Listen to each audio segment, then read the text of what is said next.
Well, hi there again, everybody. Boyd back with you once more. Well, this is the video I wanted to show you guys today of my final Halloween build for 2017. I built, went crazy this year and built 5 kits all together. This one I did up for the Sci-Fantasy 2017 Halloween group build. I wanted to take part in that. Kenny Conklin over there does a great job keeping his community going and getting people involved and everything. And Kenny's involved with a lot of other people and helping them out, so I wanted to do something for Kenny's build. And this is the Munsters living room kit put out by Polar Lights. This was originally an Aurora kit that was released, I think, back when the original Munsters was on television still, back in like '66. So it's been around all these years. Now, the old Aurora kits, they kind of get bashed quite a bit for being not very good quality, and they don't fit very well and all that. And that's kind of true with some of their old monster kits, but I really was pleased with this kit overall. I didn't have much trouble with it at all. The figures, they had some seams on them here and there, but they were minimal. I didn't see them being any worse than any of the, some of the modern kits that we're getting nowadays. So just a little bit of sanding and putty like we're used to being modelers, and that fixed all that right up. And I think the likenesses on some of these figures are really great. I think the Herman one looks pretty good, and Grandpa looks great. Lily over here, I think her face might be a little bit too narrow. Yvonne DiCarlo, the actress that played Lily, had a little bit more of a square-looking face, but not too bad. I mean, they got her dress and everything looking really good. And Eddie, he's pretty decent too. And they've even got his little costume there looking really nice. And then the Wolf, his little doll that he carried around. So all in all, I think it's pretty good. Now, I wanted to add a couple little personal touches onto this build to kind of represent everybody that, all the characters that we were used to seeing in the Munsters show. And Spot was always one of my favorites, and then that crazy cuckoo clock that used to chime in every once in a while. That Raven would pop out of there and say some kind of smart aleck little thing, and like 2 o'clock and Herman's still a big dummy, or something like that. And that was always a lot of fun. Now that didn't come with the kit, so I found it at Michael's. It's a 1/24 scale. I found it in their dollhouse section, and I had to sand off, grind off a little detail at the top there, and then make the door itself where it actually looks like it's open, and then I scratch made the little raven's head that comes out of there. And if you remember, the raven was kind of creepy because he was actually quite a bit larger than a regular cuckoo that would have came out of there. So that's what kind of made that thing kind of different, and so I kind of added that onto it for some fun, and then this little dog dish bowl down here with the hand-painted Spot word on there, and maybe one of his victims or something. That's just an old plastic cap off of something. I just had it laying around, and I had to cut the bottom part of it off there and reshape it a little bit, but I think it looks like a pretty good likeness of an oversized dog dish bowl. And so had a lot of fun with it, and as you can see, there's a lot of detail on this kit that you can have fun with. You got the TV set there, you got the electric chair, you got the coffin for Lily's recliner and everything, and got Grandpa hanging from the ceiling. The kit also does come with a really huge bat that hangs kind of facing Grandpa, and I just left that out because I thought it was too big, and it kind of partially blocked that picture that goes on the wall there too, so I just decided to leave that out. You can start getting too crowded on something like this too, and I almost got to that point with adding this little stuff in here, but I just had some fun with it. Little spider I put on there too above the picture is from the old Barnabas Collins figure kit from MPC that I had left over. It looked like it was just about the right size, so I decided to use that. And then we got the cobwebs all over the place. The cobwebs on this, I made them out of some microfiber Halloween decoration cobwebs that my wife got for some Halloween decorating, and it's a lot finer detail than regular cotton or whatever, and it makes that more stringy look. And then I just kind of placed it around on it where I liked it and everything, and then lightly dusted a little bit of Tester's Dull Coat on it to kind of give it some tackiness, and then, just kind of patted it down a little bit, and that way it made it stick and everything, and it won't blow off of there or anything now, so it's on there for good. And that worked out pretty good. I put a little bit around it here and there. You could get carried away with that too, but the Munsters house actually did have a ton of cobwebs in there, and it actually should look a lot dirtier than it is here too. It should have dust and dirt all over the place, but I didn't want to go too crazy with that either and ruin all the paint detail that I put into it. So, but this again was done with all craft acrylic paints, all painted by hand. I didn't airbrush anything on this. It's all been done with a brush, different kinds of brushes, and different techniques, you know, dry brushing to get the wood effect, and different colors for the wood to make it look like different textures and everything. And then the carpet down here, I did a little bit of a wash on that and on the floorboards and on the walls here to make it look like it's aged a little bit, you know, and the carpet's got some stains on it and stuff, like it's been well worn. Just kind of fun things like that. The rat down there is an extra rat that I had from some old kit too. It didn't come with the kit. It does come with 2 rats, and they're, again, I thought they were way too big. They just look more like a small dog than a rat, but that might have been appropriate for the Munsters though. You know, everything was oversized and weird, but I didn't like the pose they were in too much either. You know, a couple different things. And then over here on the TV set, you can see I put real rabbit ears on this. Looking at the show, that's exactly what they had on there. One of them was kind of, the aerials was kind of bent, and they had a little dome on the top. If you guys are as old as I am, you remember back in the late 60s, early 70s, our parents' TVs, that's what we had. The kit actually came with a real rabbit that sat on the top of there, and I just didn't really go for that. I thought it looked kind of cheesy, and that, I don't remember seeing that on the Munsters, so I didn't use it. I made my own here. I even made a little cable that's coming off of it and going to the back of the TV, and you know, you can kind of see that. And but I did decide to do some lighting on this one. I want to say a hats off to one of my model building friends, Chris Cortell of Classic Plastic 101. He was kind of the inspiration for the lighting that I did on this kit. He built this kit a couple years ago and did some really clever lighting on it. He lit up the little candles there next to the fireplace on the top, and then the fireplace itself, and he also lit up Herman's head like he was getting electrocuted, so that was cool. And then the TV set. So I did some of those things. I lit the candles, the fireplace, and the TV, and I put my own picture in the TV of a character that I really remembered and liked on the from the show called Zombo. He was this guy that had his own TV show, and it was Eddie's favorite show. Eddie actually won a contest to appear on the show, and the whole plot to the whole thing is that Eddie finds out that he's not a real zombie. He's just a guy wearing makeup, and he kind of ruins the whole show. But I thought that was kind of an appropriate one because that's an episode where they were actually watching TV, and they and that's what they were watching. So I put that on there, and we've got that all lit up. I'll go ahead and turn the power on now for you so you can see that.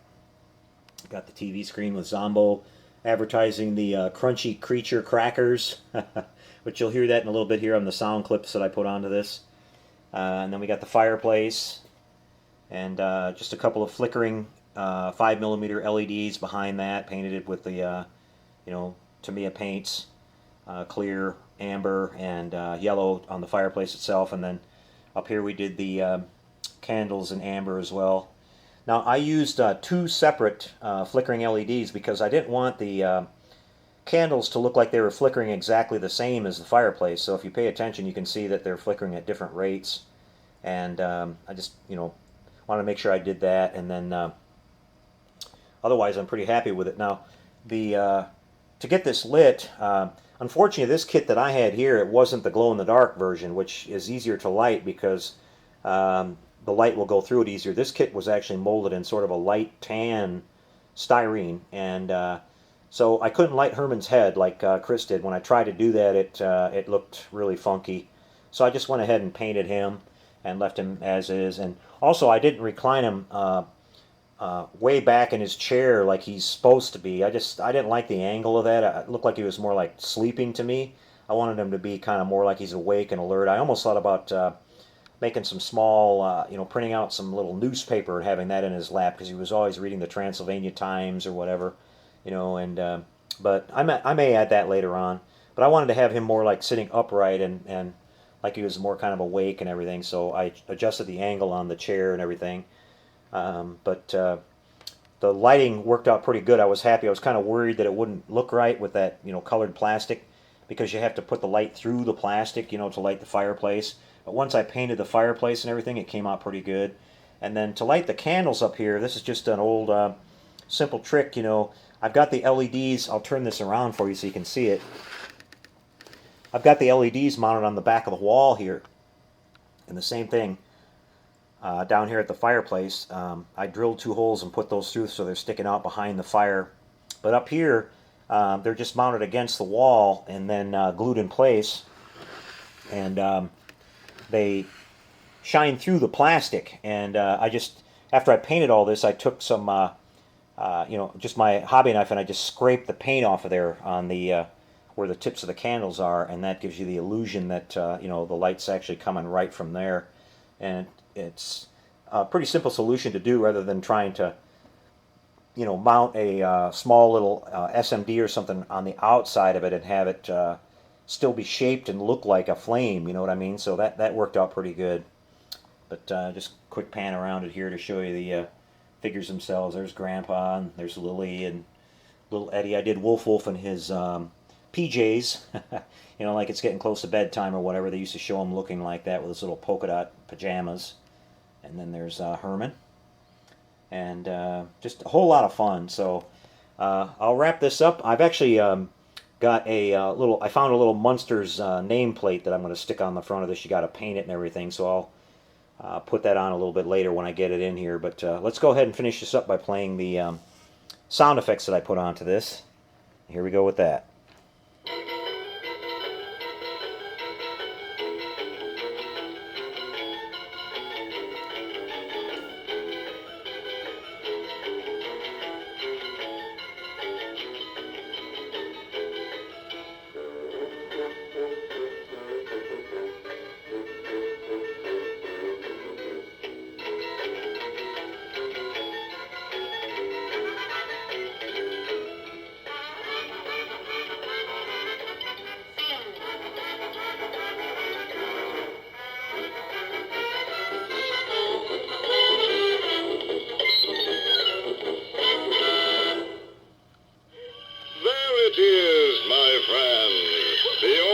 Deserted house.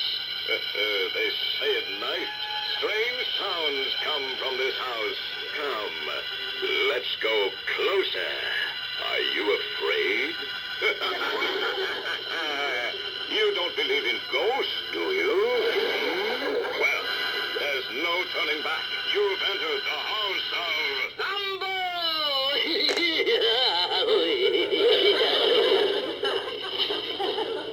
Good evening, Commodore.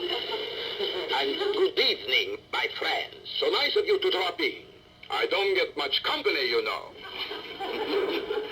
Except for a few old friends who like to hang around. For all of you who wrote, I like Zambo letters, I would just like to say, you have good taste. Today we have a brand new sponsor. A revolutionary new snack, treat called Crumple Creature Crackers. All you do, my dears, is take it out of the box like this.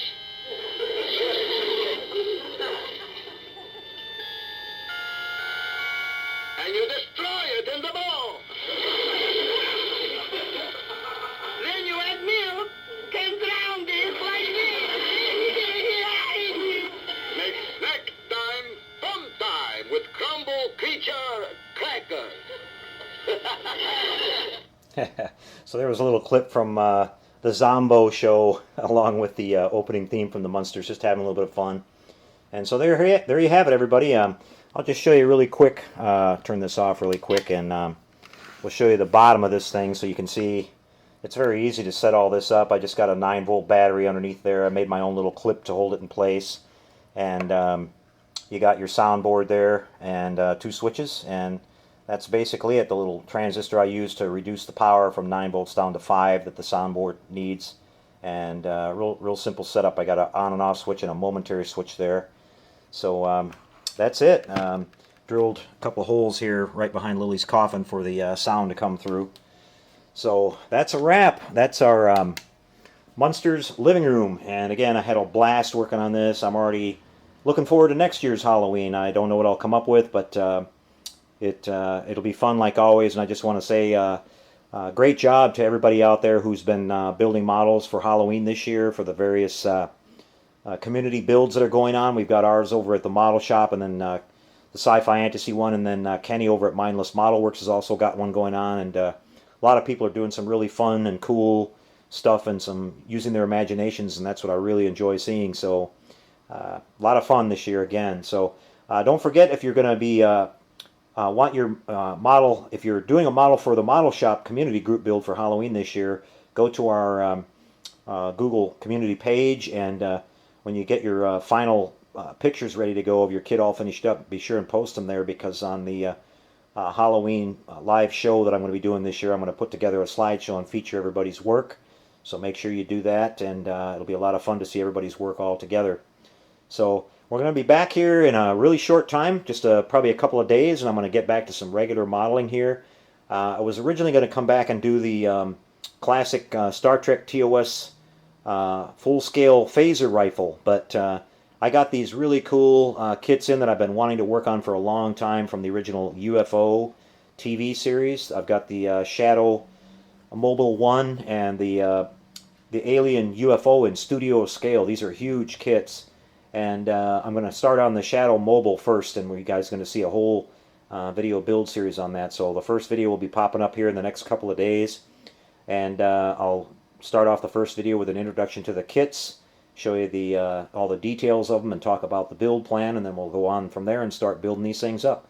Should be a lot of fun. I'm really looking forward to that too, because I've absolutely love the old Jerry Anderson shows, everything from Stingray, Captain Scarlet, the Thunderbirds, and then getting into the live action stuff with UFO and Space 1999. All the vehicles and stuff that they had were just fantastic. As a kid, I just thought it was so imaginative and creative, and was hoping that that's the way it would be by the time we're at now. But we're still working on it. But still some really fun stuff. So we'll see you for that coming up really soon, everybody. So take care until we see you next time, and happy Halloween this year, everybody. Happy modeling, everyone.